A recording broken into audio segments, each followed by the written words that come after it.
तेरी बेइज्जती और तुम बचना, ऐसा तो हो नहीं सकता। अश्वत्थामा ने ब्रह्म बाण को चलाया, उत्तरा के गर्भ के लिए उसे छोड़ दिया। भगवान को आभास हुआ, गुरुदेव दौड़े हुए आए, जाकर के ब्रह्म अस्त्र के बीच में खड़े हो गए, विनती की है नाथ कुछ समय के लिए आप ठहर जाइएगा, मैं अश्वत्थामा से बात कर लूं। पार्थ ने देखा तो क्रोध में कौन रोकने वाला था अर्जुन को।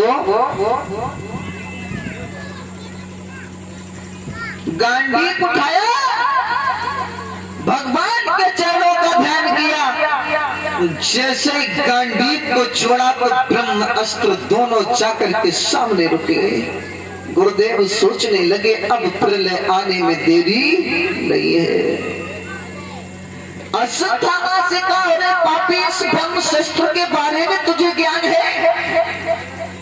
जिस भी पृथ्वी के अंश पे गिर जाएगा, जीव जंतु से लेकर के हजारों वर्ष तक वो पृथ्वी जन्म ही रहेगी। बेटा, इस ब्रह्म शस्त्र को वापस कर लीजिएगा। अश्वत्थामा बोला, गुरुदेव बीच में आने का संकेत मैं समझ रहा हूं कि आप एक पांडवा की तरफ हो गए, मैं इस ब्रह्म शस्त्र को रोकने वाला नहीं हूं। अर्जुन ने आवाज लगाई, गुरुदेव आप बीच से हट जाइएगा।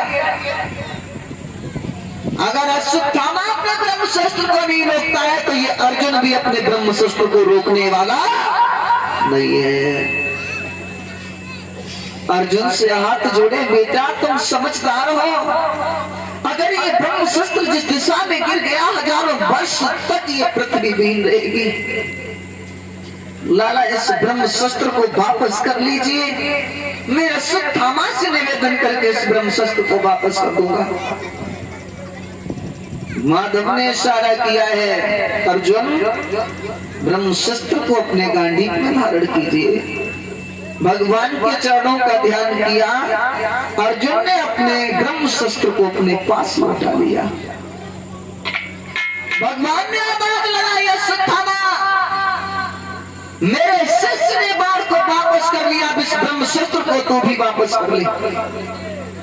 अश्वत्थामा निर्लज्ज हो गया, जवाब दिया, भगवान इस ब्रह्म शस्त्र को चलाने की विद्या जानते हैं, मगर वापस करने की विद्या मैं जानता नहीं हूँ।